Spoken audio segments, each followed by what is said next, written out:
warahmatullahi wabarakatuh. Om Swastiastu, Namo Buddhaya, dan salam kebajikan. Kembali lagi dengan saya Rasna Ramli dari kelas 3A Program Studi Akuntansi Fakultas Ekonomi dan Bisnis Universitas Hairun Ternate. Tujuan saya membuat video ini untuk memenuhi tugas dari mata kuliah Ekonomi Syariah yang dosen pengampunya Bapak Dr. Suito, SE, MSI, CSRS, CSRA. Halo teman-teman semuanya, apa kabarnya hari ini? Semoga kalian semua dalam keadaan sehat. Pada kesempatan kali ini kita akan membahas 7 tema besar dalam ekonomi dan perbankan syariah. Yang pertama yaitu teori keuangan dan perbankan syariah, prinsip dan praktik. Dan yang kedua yaitu praktik perbankan syariah di Indonesia, tantangan dan peluang.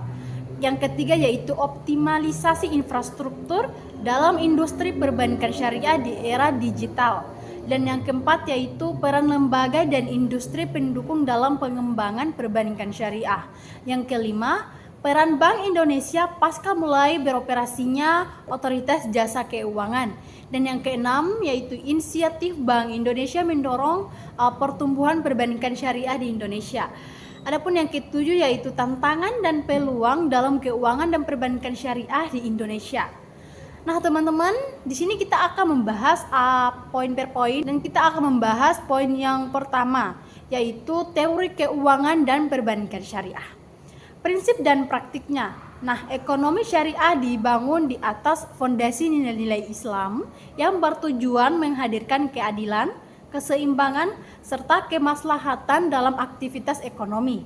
Seluruh aktivitas keuangan syariah berorientasi pada pencapaian maqasid al-syariah, yaitu menjaga agama, jiwa, akal, keturunan, dan harta.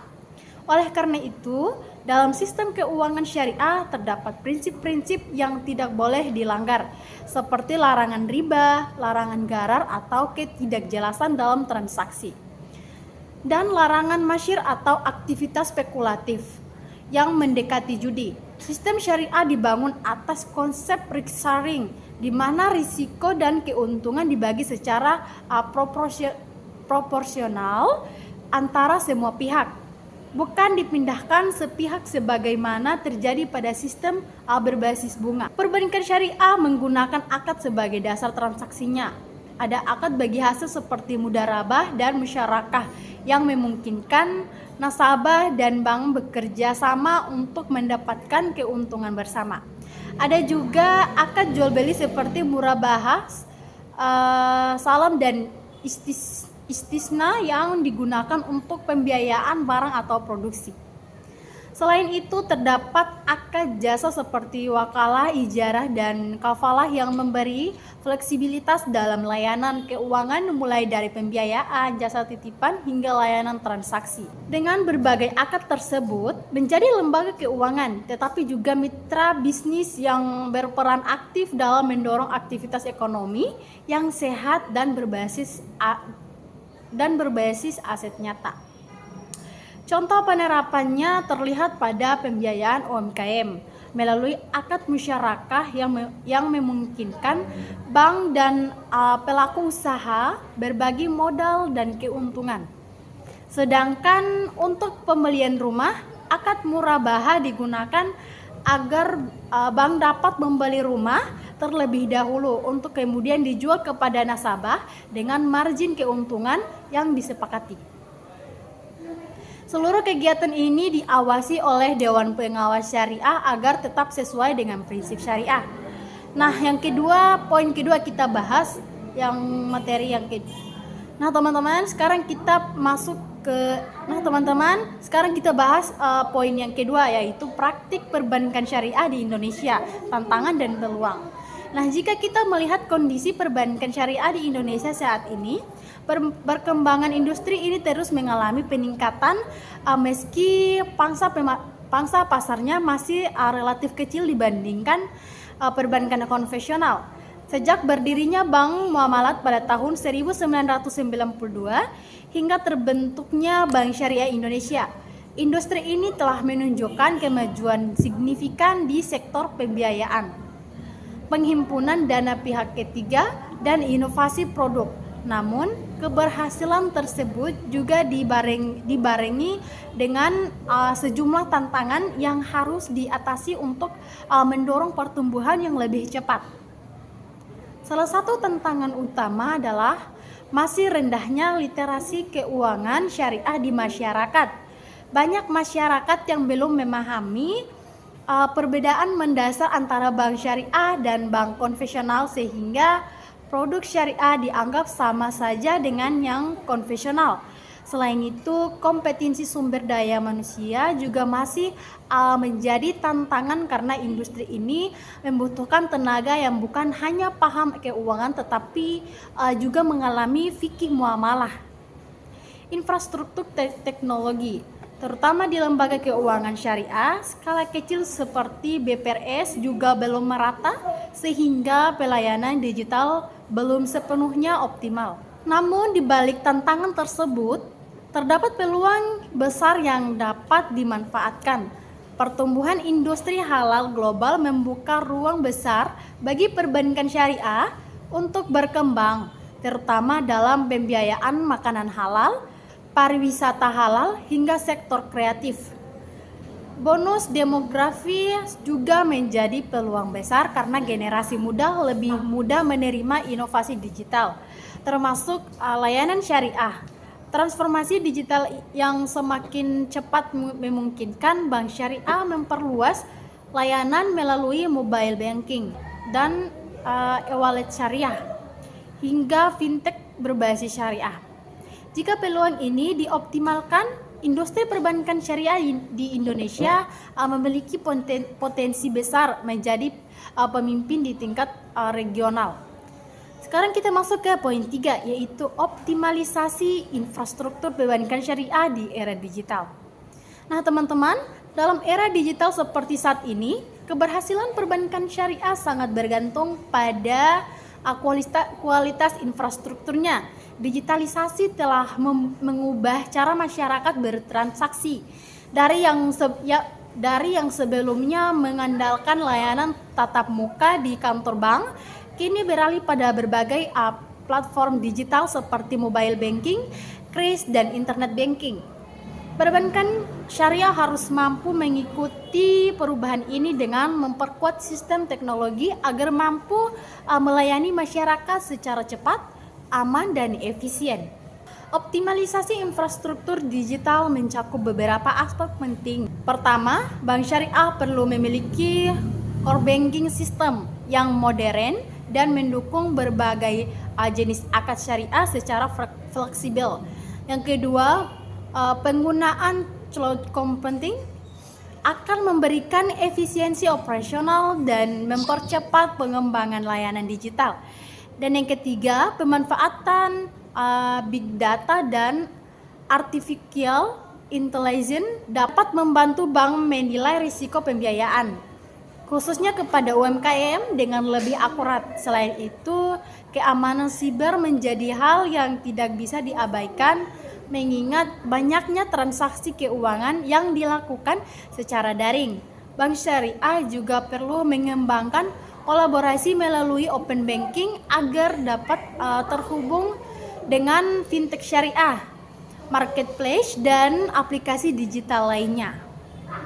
Digitalisasi memberikan banyak manfaat strategis. Dengan sistem digital yang kuat, perbankan syariah dapat menurunkan biaya operasional sehingga margin pembiayaan dapat lebih kompetitif. Layanan digital juga membuka akses bagi masyarakat di daerah terpencil yang sebelumnya sulit dijangkau oleh layanan bank, sehingga tingkat inklusi keuangan syariah dapat meningkat pesat. Lebih dari itu, digitalisasi memungkinkan lahirnya inovasi seperti e-zakat dan e-wakaf dan mudarabah dan berbagai layanan syariah berbasis aplikasi yang memudahkan masyarakat dan mendukung ekosistem keuangan syariah secara keseluruhan. Nah, sekarang kita masuk ke poin 4, yaitu peran lembaga dan industri pendukung dalam pengembangan perbankan syariah. Perbankan syariah tidak dapat berkembang tanpa dukungan lembaga-lembaga dan industri pendukung yang menjadi bagian dari ekosistemnya. Keberadaan lembaga seperti Dewan Syariah Nasional sampai dengan Majelis Ulama Indonesia menjadi fondasi penting untuk memastikan seluruh produk, akad, dan kegiatan operasional bank syariah sesuai dengan prinsip syariah. Fatwa-fatwa yang dikeluarkan oleh Dewan Syariah Nasional sampai dengan Majelis Ulama Indonesia menjadi rujukan standar dalam penyusunan produk-produk keuangan syariah. Selain itu, Dewan Pengawas Syariah atau DPS yang ditempatkan di setiap bank syariah bertugas memantau pelaksanaan kegiatan bank agar tidak keluar dari ketentuan syariah. Lembaga ini menjadi penjaga integritas dan kredibilitas industri syariah di mata masyarakat. Selain lembaga syariah, ada juga Otoritas Jasa Keuangan atau OJK yang berperan dalam pengawasan dan regulasi. Otoritas Jasa Keuangan ini berfungsi memastikan bahwa perbankan syariah berjalan dengan sehat, transparan, dan stabil, serta melindungi nasabah. Tidak kalah penting adalah peran Komite Nasional Ekonomi dan Keuangan Syariah yang menjadi motor pergerak koordinasi kebijakan nasional dan pengembangan ekonomi syariah, termasuk industri halal dan keuangan syariah.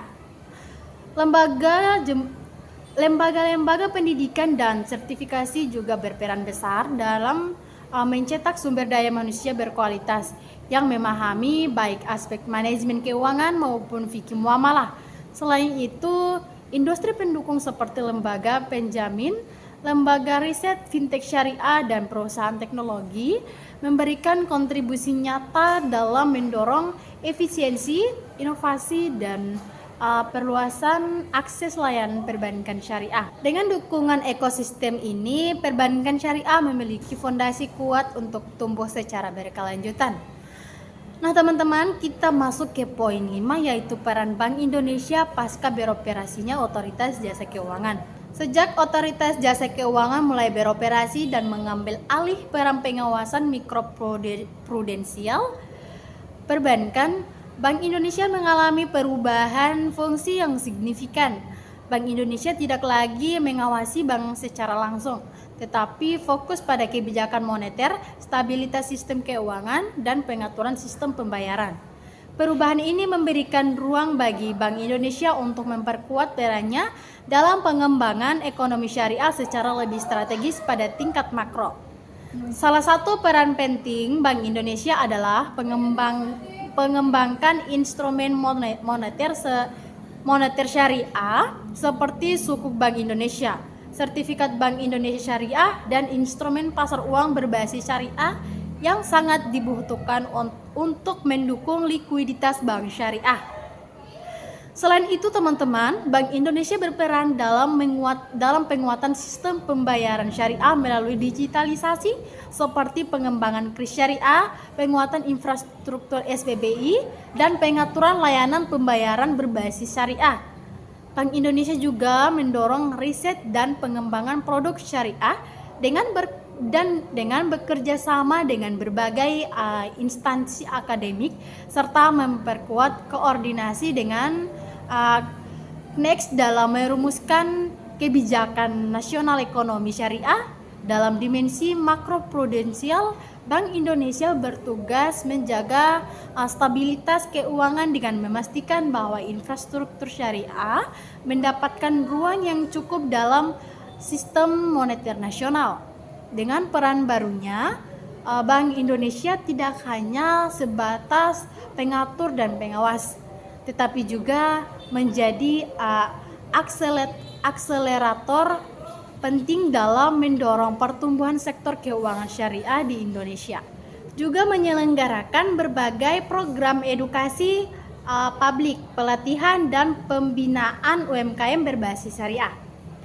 Melalui inisiatif ini, Bank Indonesia memainkan peran sentral dalam menciptakan lingkungan yang kondusif bagi pertumbuhan perbankan syariah yang inovatif, efisien, dan kompetitif secara global.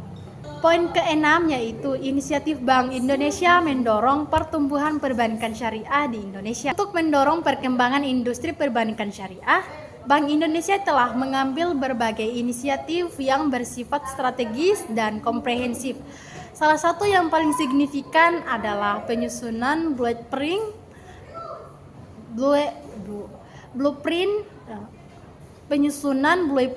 pengembangan ekonomi dan keuangan syariah yang menjadi peta jalan pengembangan ekosistem syariah nasional.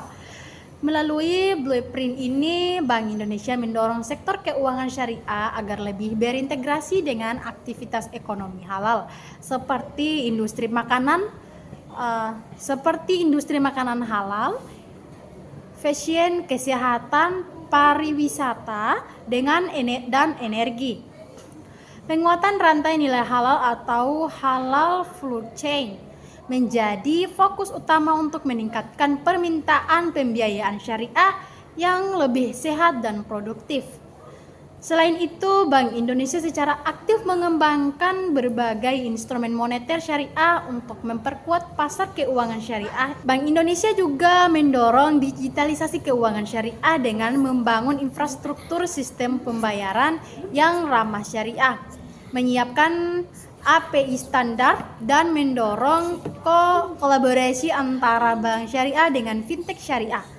Dalam mendukung peningkatan literasi dan inklusi, Bank Indonesia juga menyelenggarakan berbagai program edukasi publik, pelatihan, dan pembinaan UMKM berbasis syariah. Melalui inisiatif ini, Bank Indonesia memainkan peran sentral dalam menciptakan lingkungan yang kondusif bagi pertumbuhan perbankan syariah yang inovatif, efisien, dan kompetitif secara global. Poin ketujuh yaitu tantangan dan peluang dalam keuangan dan perbankan syariah di Indonesia. Ketika kita berbicara mengenai tantangan dan peluang dalam keuangan dan perbankan syariah di Indonesia, kita sebenarnya sedang melihat dua sisi mata uang yang tidak dapat dipisahkan. Di satu sisi, industri ini menghadapi berbagai persoalan mendasar yang harus segera dibenahi agar dapat bertahan dan tumbuh. Tantangan pertama adalah rendahnya literasi keuangan syariah di masyarakat. Banyak masyarakat yang masih menganggap tidak ada perbedaan mendasar antara bank syariah dan bank konvensional, sehingga mereka belum merasakan urgensi menggunakan produk syariah. Di banyak daerah, akses informasi dan edukasi terkait produk keuangan syariah masih sangat terbatas. Tantangan kedua yaitu terletak pada kompetensi sumber daya manusia yang belum merata. Banyak praktisi perbankan syariah yang memahami aspek teknis perbankan, tetapi belum cukup memahami fikih muamalah secara mendalam. Sebaliknya, banyak ahli syariah belum memiliki kompetensi keuangan modern secara komprehensif. Selain itu, infrastruktur digital yang belum optimal, khususnya di BPRS skala kecil, menjadi kendala besar di tengah dunia yang semakin mengandalkan layanan digital. Tantangan lainnya adalah anggapan bahwa produk syariah perlu mirip dengan konvensional sehingga dianggap hanya diislamkan tanpa inovasi. Namun di balik berbagai tantangan tersebut, peluang besar terbuka lebar bagi perbankan syariah di Indonesia. Pertumbuhan industri halal global menciptakan permintaan yang sangat besar terhadap pembiayaan syariah. Generasi muda yang semakin melek teknologi menjadi pasar potensial bagi inovasi digital perbankan syariah. Pemerintah melalui Next OJK dan Bank Indonesia juga semakin serius mendorong pengembangan ekosistem ekonomi syariah. Dengan peluang sebesar ini, perbankan syariah Indonesia berpotensi berkembang jauh lebih cepat dan mampu menjadi pemain penting di tingkat regional maupun global. Nah, yang poin ke-8 yaitu inovasi dalam kebijakan untuk memperkuat ekosistem ekonomi syariah. Inovasi dalam kebijakan merupakan pilar fundamental yang menentukan arah perkembangan ekosistem ekonomi syariah di Indonesia. Dalam konteks yang semakin kompetitif dan digital, kebijakan tidak lagi cukup berfungsi sebagai aturan yang mengatur, tetapi harus menjadi instrumen transformasi yang progresif, adaptif, dan visioner untuk memperkuat ekosistem ekonomi syariah. Kebijakan harus dirancang tidak hanya untuk mengatur perilaku pasar, tetapi juga mendorong inovasi, meningkatkan efisiensi, memperluas akses, dan menciptakan iklim usaha yang kondusif bagi industri halal dan sistem keuangan syariah. Salah satu bentuk inovasi kebijakan yang menjadi kunci adalah kebijakan integratif yang menghubungkan antara sektor keuangan, industri halal, infrastruktur digital, sektor filantropi, dan lembaga pendukung syariah. Kebijakan integratif ini dapat hadir dalam bentuk master plan atau blueprint nasional yang mencakup penguatan sistem pembayaran syariah, pengembangan pasar keuangan syariah yang lebih dalam, meningkatkan pembiayaan syariah untuk sektor produktif, serta integrasi yang kuat antara ekosistem halal dan lembaga sosial Islam. Dengan kebijakan yang holistik, pembangunan ekonomi syariah tidak terfragmentasi atau berjalan sendiri-sendiri, tetapi bergerak harmonis dalam satu arah strategis yang sama.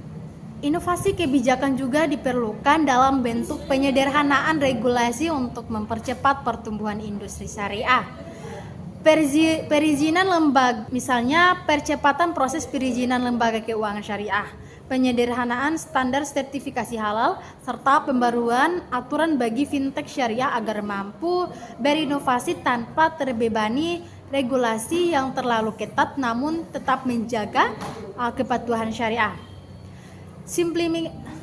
Simplifikasi regulasi memberikan ruang bagi pelaku usaha untuk lebih kreatif dan kompetitif, sekaligus meningkatkan partisipasi masyarakat dalam industri halal dan keuangan syariah. Selain itu, kebijakan negara juga harus mendorong inovasi pembiayaan syariah untuk mendukung sektor-sektor unggulan seperti agribisnis halal, pariwisata halal, industri makanan dan minuman, industri busana muslim, serta pengembangan kawasan industri halal. Aspek ketiga adalah pemanfaatan teknologi canggih seperti kecerdasan buatan atau AI, big data analitis, dan blockchain, dan cloud computing. Big data dapat membantu bank syariah memahami perilaku nasabah, memprediksi kebutuhan mereka, serta menciptakan produk yang lebih personal dan relevan. Kecerdasan buatan dapat digunakan untuk meningkatkan akurasi analisis risiko, penilaian pembiayaan syariah, deteksi fraud, serta otomatisasi layanan pelanggan melalui chatbot syariah. Sementara blockchain dapat digunakan untuk meningkatkan transparansi akad, pelacakan transaksi halal, dan memperkuat integritas data dalam sistem syariah. Penggunaan teknologi ini akan membuat bank syariah lebih adaptif, akurat, dan memiliki operasional ekscelensi yang setara dengan standar global. Transformasi digital juga sangat berpengaruh pada penguatan tata kelola syariah. Dengan digitalisasi, proses pencatatan akad, verifikasi kepatuhan syariah, serta pelaporan dapat dilakukan secara otomatis dan real time, sehingga mengurangi risiko kesalahan serta meningkatkan transparansi. Dewan Pengawas Syariah juga dapat memanfaatkan dashboard digital untuk memantau transaksi dan produk bank secara berkelanjutan. Hal ini bukan hanya dokumen formal, tetapi proses berkelanjutan yang terintegrasi dalam sistem teknologi bank. Di sisi operasional, digitalisasi mampu mengurangi biaya operasional melalui otomatisasi proses serta pengoptimalan jaringan kantor cabang. Bank syariah dapat mengalihkan fokus dari membuka cabang fisik ke pengembangan digital branch dan pusat layanan pelanggan berbasis teknologi. Efisiensi ini memungkinkan bank syariah menawarkan biaya pembiayaan yang lebih kompetitif yang pada akhirnya mampu memperkuat daya tarik produk syariah dibandingkan produk konvensional. Transformasi digital juga memegang peran penting dalam mendukung pembiayaan sektor produktif seperti UMKM. Platform digital memungkinkan proses pengajuan pembiayaan syariah menjadi lebih mudah, cepat, dan terukur. Analisis kelayakan pembiayaan dapat dilakukan menggunakan data transaksi digital, scoring keuangan berbasis perilaku, serta evaluasi risiko berbantuan AI. Dengan cara ini, UMKM yang tidak memiliki jaminan atau riwayat kredit formal tetap dapat diakomodasi, sehingga mendorong inklusi keuangan yang lebih luas. Namun, transformasi digital juga menghadapi tantangan signifikan, seperti risiko keamanan siber, kebutuhan sumber daya manusia yang kompeten, investasi teknologi yang besar, dan perlunya regulasi yang mendukung inovasi tetapi tetap menjaga kepatuhan syariah. Oleh karena itu, bank syariah harus membangun ekosistem keamanan digital yang kuat, meningkatkan pelatihan sumber daya manusia teknologi, serta bekerja sama dengan regulator untuk menciptakan regulasi yang fleksibel namun tetap menjaga kepercayaan publik.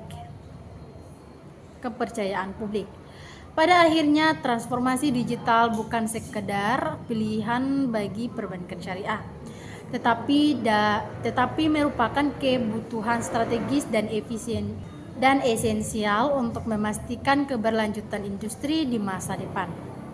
Dengan mengadopsi teknologi modern, memperkuat inovasi, serta menjaga nilai-nilai syariah, perbankan syariah dapat tampil sebagai industri yang kompetitif, inklusif, transparan, dan relevan bagi generasi masa kini. Transformasi digital akan menjadi motor pergerak utama yang membawa industri perbankan syariah menuju level yang lebih tinggi, memperkuat posisinya dalam perekonomian nasional, serta mendorong Indonesia menjadi pusat keuangan syariah global.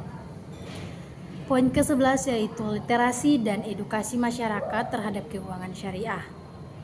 Literasi keuangan syariah menjadi fondasi penting bagi pertumbuhan industri. Banyak masyarakat yang telah mengenal sistem syariah, tetapi belum memahami secara mendalam prinsip-prinsip seperti akad, risiko, dan manfaatnya. Oleh karena itu, edukasi publik harus dilakukan secara lebih intensif melalui media sosial, sekolah, perguruan tinggi, hingga komunitas masyarakat. Tanpa literasi yang memadai, produk syariah akan sulit berkembang meskipun sudah didukung regulasi dan infrastruktur yang baik. Poin ke-12 yaitu peran kolaborasi antar lembaga dalam memperkuat ekosistem syariah. Ekosistem perbankan syariah tidak berdiri sendiri. Ia memerlukan kolaborasi dengan lembaga zakat, BPKH, fintech syariah, UMKM, koperasi, dan sektor real. Sinergi ini memungkinkan terciptanya aliran dana yang lebih kuat dan terintegrasi. Semakin banyak kolaborasi yang dilakukan, semakin besar pula kesempatan bagi industri syariah untuk memperluas cakupan layanan, memberikan pembiayaan produktif, dan menumbuhkan kegiatan ekonomi masyarakat. Poin ke-13 yaitu peningkatan standar sumber daya manusia dan profesionalisme dalam perbankan syariah. Sumber daya manusia menjadi kunci keberhasilan industri keuangan syariah. Pengembangan kompetensi tidak hanya mencakup kemampuan teknis perbankan, tetapi juga pemahaman mendalam tentang prinsip syariah, etika, dan tata kelola. Bank syariah membutuhkan sumber daya manusia yang inovatif namun tetap menjaga integritas syariah. Pelatihan, sertifikasi, dan peningkatan kualitas kurikulum pendidikan menjadi langkah strategis untuk menyiapkan generasi profesional syariah yang unggul. Regulasi syariah harus adaptif terhadap perubahan teknologi, model bisnis baru dan risiko yang semakin kompleks. Dengan beroperasinya otoritas jasa keuangan, pengawasan terhadap bank syariah menjadi lebih terstruktur. Namun penguatan regulasi tetap dibutuhkan untuk memastikan kepatuhan syariah, stabilitas sistem keuangan, dan perlindungan nasabah. Teman-teman, itu tadi penjelasan materi sedikit dari saya. Semoga apa yang saya sampaikan bermanfaat. Mohon maaf apabila di dalam penjelasan yang saya ada kekurangan atau kesalahan kata. Terima kasih sudah menonton. Wassalamualaikum warahmatullahi wabarakatuh.